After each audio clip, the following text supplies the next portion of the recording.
Beberapa waktu lalu, militer Amerika Serikat melakukan serangan presisi besar-besaran terhadap 3 fasilitas nuklir utama di rezim Iran, Fordow, Natanz, dan Isfahan. Fasilitas pengayaan nuklir utama Iran telah hancur total. Iran, pengganggu Timur Tengah, sekarang harus berdamai. Presiden Donald Trump menyampaikan pesan ini dalam pidato singkat yang merangkum peluncuran operasi Midnight Hammer yang dilaksanakan pada malam hari dari Sabtu hingga Minggu 22 Juni. Trump dan pejabat senior pemerintahan menekankan bahwa serangan itu secara khusus ditujukan pada infrastruktur nuklir Iran dan menggambarkan operasi itu sebagai langkah terukur yang bertujuan untuk meredakan ketegangan di Timur Tengah.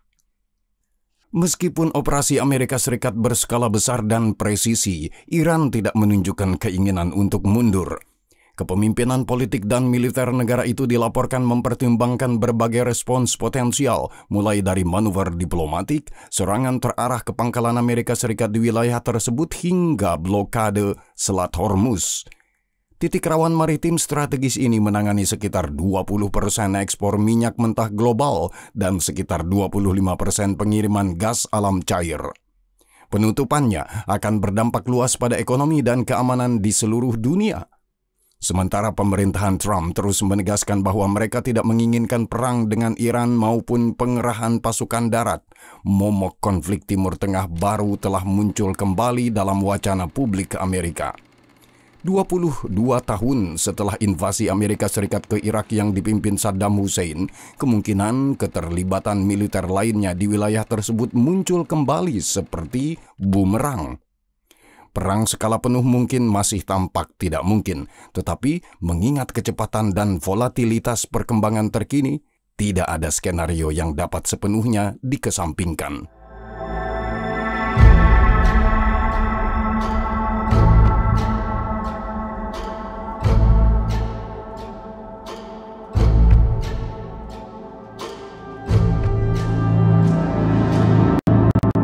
Tepat 1 menit setelah tengah malam waktu setempat pada hari Sabtu 21 Juni, 7 pesawat pengebom B-2 Spirit lepas landas dari pangkalan utama Whiteman di Missouri dan menuju ke timur melintasi Atlantik. Tujuan mereka, Iran. Setelah penerbangan selama 18 jam yang melibatkan beberapa pengisian bahan bakar di udara, pesawat pengebom memasuki wilayah udara Iran tak lama setelah pukul 2 pagi waktu Teheran, menandai dimulainya fase yang menentukan dari operasi tersebut. Serangan tersebut menargetkan 3 fasilitas inti yang terkait dengan program nuklir Iran, Natanz, Isfahan, dan Fordow. Situs bawah tanah di Fordow dihantam dengan 12 GBU-57 Massive Ordnance Penetrators, bom penghancur bunker yang dirancang untuk menghancurkan target yang diperkuat. 2 GBU-57 tambahan dijatuhkan di fasilitas Natanz. Bersamaan dengan itu, kapal selam Angkatan Laut Amerika Serikat di wilayah tersebut meluncurkan 30 rudal jelajah Tomahawk yang ditujukan ke Natanz dan Isfahan, menambah daya tembak Angkatan Laut pada serangan udara. Seluruh operasi berlangsung tidak lebih dari 25 menit. Ketiga lokasi diserang secara berurutan dan pesawat Amerika yang tampaknya tidak terdeteksi oleh pertahanan udara Iran keluar dari wilayah udara Iran tanpa menemui perlawanan. Para pejabat Amerika Serikat yakin sistem pertahanan udara Iran kemungkinan besar gagal mendeteksi keberadaan pesawat pengebom siluman tersebut. Efektivitas sebenarnya dari operasi tersebut masih belum pasti.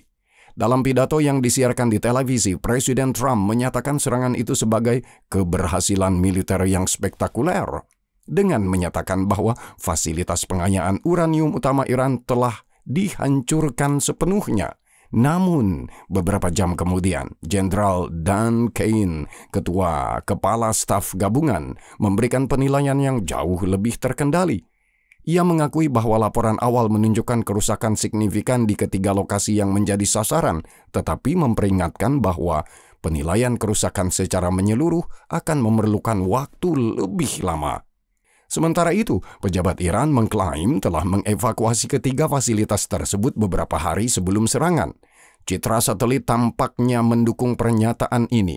Foto-foto yang diambil beberapa hari menjelang serangan menunjukkan peningkatan aktivitas di lokasi-lokasi tersebut, termasuk banyak truk yang meninggalkan kompleks tersebut. Media Israel telah melaporkan bahwa Teheran mungkin telah berhasil merelokasi setidaknya sebagian dari persediaan uranium yang diperkaya ke lokasi-lokasi yang dirahasiakan. Menambah bobot narasi Iran, Wakil Presiden J.D. Vance menolak mengonfirmasi bahwa situs nuklir telah hancur sepenuhnya. Sebaliknya, ia menggolongkan hasil tersebut sebagai kemunduran signifikan bagi ambisi nuklir Iran. Dalam komentarnya kepada Pers, Vance lebih lanjut mengindikasikan bahwa cadangan uranium Iran yang diperkaya kemungkinan tidak dihilangkan dalam serangan tersebut. Ia mencatat bahwa pemerintah akan berusaha melibatkan Teheran dalam diskusi diplomatik selama beberapa minggu mendatang. Pemerintahan Trump secara aktif berusaha mencegah Iran membalas operasi Midnight Hammer. Baik Wakil Presiden J.D. Vance maupun Menteri Pertahanan Pete Hegseth telah menekankan bahwa serangan Amerika Serikat secara sempit ditujukan pada infrastruktur nuklir Iran dan bahwa Washington tidak berminat pada invasi darat atau pergantian rezim. Presiden Trump juga telah secara terbuka menyatakan keterbukaannya terhadap pembicaraan baru dengan Tehran, meskipun sesuai dengan dirinya sendiri. Ia tidak dapat menahan diri untuk tidak menimbulkan kontroversi segera setelahnya. Tidaklah benar secara politis untuk menggunakan istilah pergantian rezim, tetapi jika rezim Iran saat ini tidak mampu membuat Iran hebat lagi, mengapa tidak akan ada pergantian rezim? MIGA, tulis Trump di Truth Social.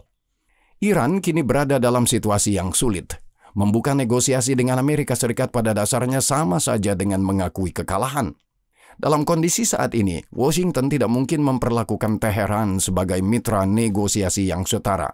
Sebaliknya, Iran akan berperan sebagai musuh yang kalah, yang mencari perdamaian dengan syarat pemenang, syarat yang dapat terbukti memalukan secara diplomatik. Israel turut memperparah dilema ini. Bahkan jika Teheran mau berunding dengan Washington, tidak ada jaminan bahwa tindakan itu akan menghentikan serangan udara Israel. Mengenai kebijakan Iran, Perdana Menteri Benjamin Netanyahu telah berulang kali menunjukkan kesediaannya untuk mengambil langkah yang independen dan tegas, terlepas dari preferensi Amerika. Di dalam negeri, pembicaraan dengan Amerika Serikat akan membawa risiko politik bagi rezim Iran. Keterlibatan apapun dengan Washington dapat ditafsirkan oleh publik Iran sebagai tanda kelemahan yang berpotensi merusak legitimasi internal Republik Islam di saat kerentanan yang akut. Di sisi lain, respons Iran yang keras juga membawa bahaya. Pembalasan berisiko memicu spiral eskalasi yang dapat dengan cepat lepas dari kendali Teheran. Secara relatif, konfrontasi semacam itu akan menempatkan Iran melawan kekuatan senjata yang jauh lebih unggul.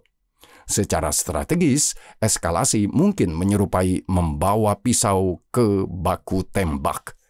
Pada tahap ini, langkah Iran selanjutnya masih belum pasti. Namun yang jelas adalah bahwa rezim tersebut menghadapi serangkaian pilihan yang terbatas dan berbahaya. Tinjauan lebih dekat terhadap strategi Teheran saat ini dapat memberikan wawasan tentang apa yang akan terjadi selanjutnya. Salah satu jalan yang tersedia bagi Iran adalah dengan melakukan tindakan balasan yang terkait langsung dengan program nuklirnya. Teheran misalnya dapat menarik diri dari perjanjian non-proliferasi nuklir atau NPT atau mengusir Inspektur Nuklir Internasional. Yang lebih provokatif, Iran mungkin memilih untuk mengembangkan senjata nuklir, sebuah langkah yang penuh risiko.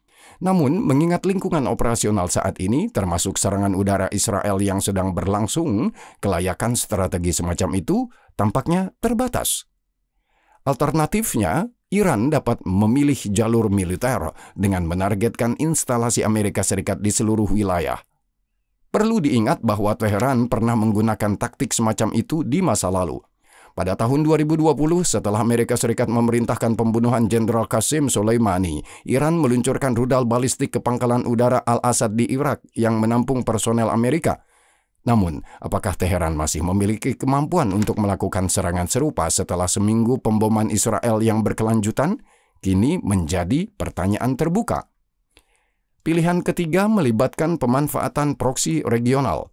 Iran dapat meminta bantuan aktor non-negara sekutu untuk melakukan serangan terhadap aset Amerika atas namanya. Meskipun apa yang disebut poros perlawanan, kini kekuatannya berkurang dibandingkan dengan kekuatan sebelumnya. Elemen-elemen kunci termasuk perlawanan Houthi di Yaman dan milisi pro-Iran tertentu di Irak tetap beroperasi dan berpotensi mampu bertindak atas nama Teheran. Iran juga dapat mempertimbangkan tindakan dramatis berupa eskalasi energi, blokade Selat Hormuz, titik kritis maritim yang dilalui sekitar 20% ekspor minyak mentah global dan sekitar 25% pengiriman LNG. Langkah seperti itu tidak hanya berbahaya tetapi juga merupakan sinyal yang jelas tentang keputusan Teheran.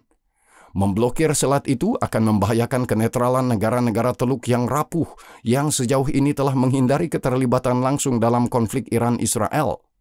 Secara paradoks, hal itu juga akan menghambat ekspor minyak Iran sendiri yang akan memberikan pukulan telak bagi ekonomi yang sudah tertekan. Selain itu, dampak blokade yang lebih luas akan dikurangi sebagian oleh fakta bahwa Arab Saudi dan Uni Emirat Arab dapat melewati Hormuz melalui dua jalur pipa utama, jalur pipa timur barat milik Arab Saudi dan jalur pipa Habshan Fujairah milik Uni Emirat Arab. Barangkali yang paling penting, penutupan selat itu kemungkinan akan membebani hubungan Teheran dengan Beijing. Hampir 45% minyak mentah impor Cina melewati Hormuz.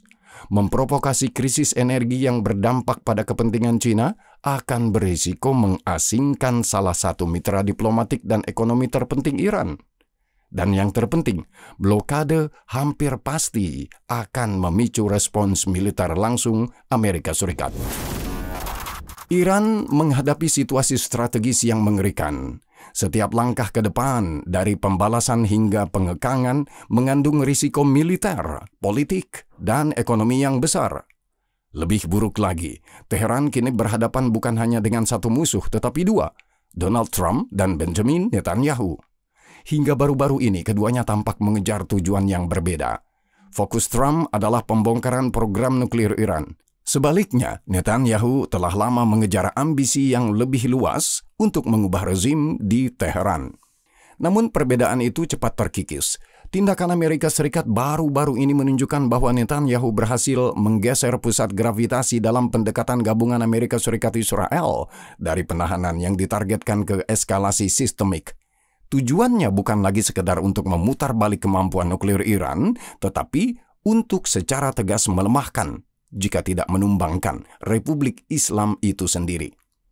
Dalam konteks ini, Amerika Serikat tampaknya bergerak mengikuti irama Netanyahu. Dengan setiap gerakan berikutnya, Perdana Menteri Israel, bukan Presiden Amerika, yang semakin membentuk tempo strategis di kawasan tersebut. Netanyahu muncul bukan hanya sebagai pemain kekuatan regional, tetapi juga sebagai dalang utama dari sebuah kampanye yang bahkan tampaknya melibatkan Washington sebagai pendukung. Bagi Iran, hal ini mengubah kalkulasi. Iran kini harus mempertimbangkan tidak hanya skala responsnya, tetapi juga volatilitas dan ketidakpastian musuh yang dihadapinya. Tindakan apapun, bahkan yang terukur, dapat digunakan sebagai dalih untuk serangan yang lebih dalam. Taruhannya telah meningkat jauh melampaui fasilitas nuklir atau persediaan uranium yang diperkaya. Yang kini dipertaruhkan adalah kelangsungan hidup Republik Islam sebagai entitas politik.